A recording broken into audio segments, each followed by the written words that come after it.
Les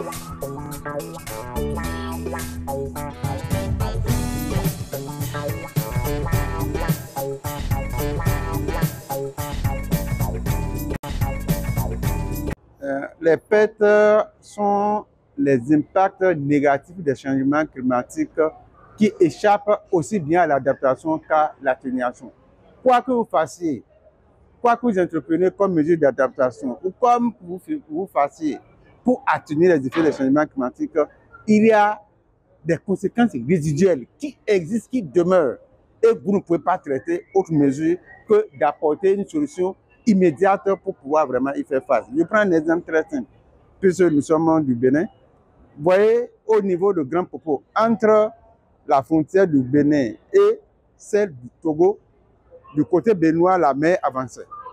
Et Grand Popo perdait des villages du fait que la mer avançait. Près de 10 villages ont disparu. Est-ce que cette disparition-là, l'adaptation peut réparer? Non, on ne peut pas. Les villages ont disparu. Les pêcheurs qui vivaient là ne peuvent plus vivre de la pêche. Ils ont perdu leurs revenus. Ça, c'est les pertes économiques. Mais ceux qui sont morts, comment on les appelle? C'est les pertes non économiques. Il faut évaluer cela. Les terres qu'on a perdues, parce que les jardins que les gens pouvaient faire, les plages qui servaient de tourisme, d'activités récréatives, sont partis. Comment on peut évaluer cela et dédommager ceux qui en sont victimes? C'est cela les pertes et préjudices. Donc, c'est les pertes, c'est les impacts négatifs qui demeurent malgré les mesures d'adaptation mises en place et malgré les effets d'atténuation. Bon, voilà à peu près les pertes. Et pour les citer de façon générique, pour que chacun puisse comprendre, puisque c'est deux catégories, et à l'intérieur de ces catégories-là, il y a également deux types de pertes qu'il faut voir de façon globale. D'abord, les pertes et préjudices qui résultent des événements météorologiques extrêmes, tels que les inondations, les vagues de chaleur, les cyclones, les ouragans. Quand ceux-là viennent, tout de suite, chacun est impacté négativement. Et là, vous ne pouvez pas attendre 1 mois, 2 mois avant d'agir. Il faut agir rapidement. C'est ça.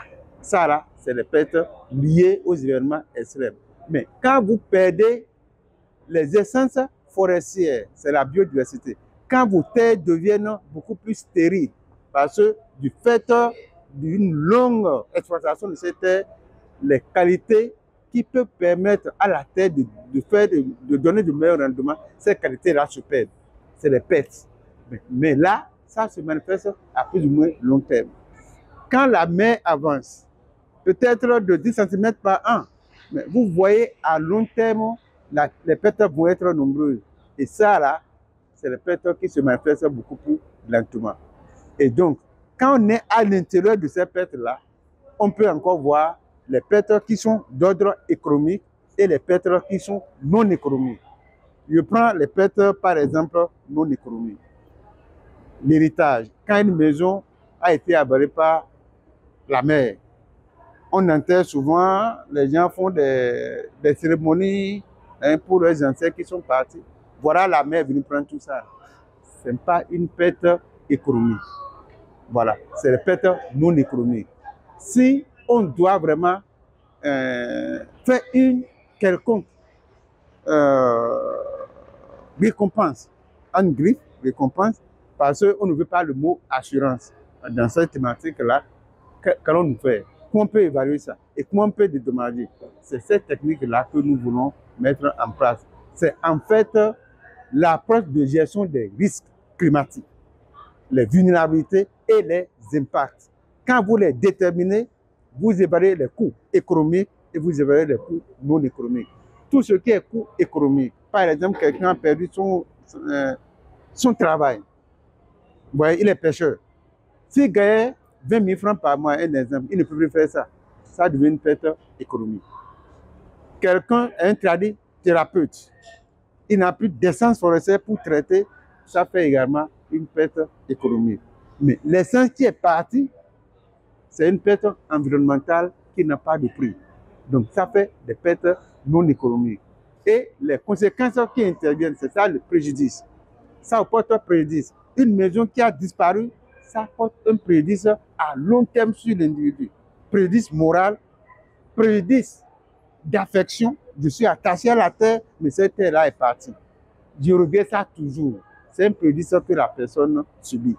Voilà pourquoi on parle de perte. Vous perdez quelque chose, les conséquences demeurent et ces conséquences-là constituent vraiment un préjudice que vous devez pouvoir traiter et pour lesquels on devrait pouvoir vous apporter un soutien.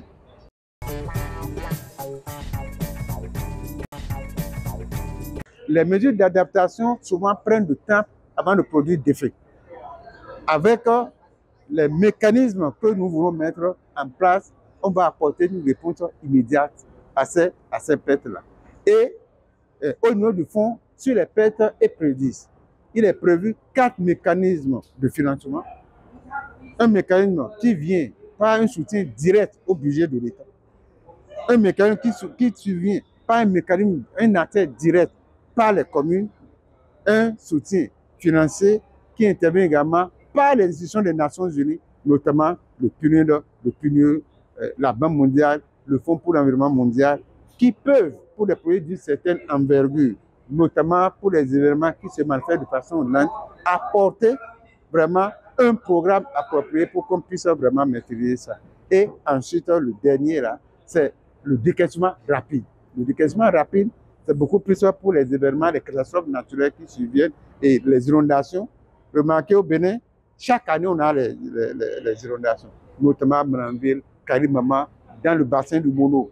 Mais si ça vient, c'est souvent des pertes, les récoltes s'en vont, les écoles vraiment sont détruites. Et ça, là, on ne peut pas faire ça par un projet. Il faut intervenir immédiatement.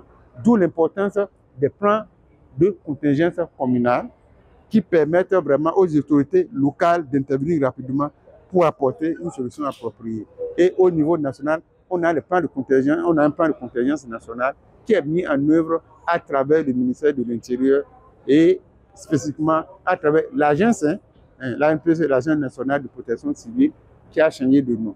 Et donc, ces éléments-là, mis ensemble, nous permettent au Bénin, par exemple, d'avoir un soubassement qui nous permettra de mieux faire face aux mécanismes qui vont venir pour que nos populations puissent être réellement soulagées lorsque ces conséquences néfastes vont intervenir.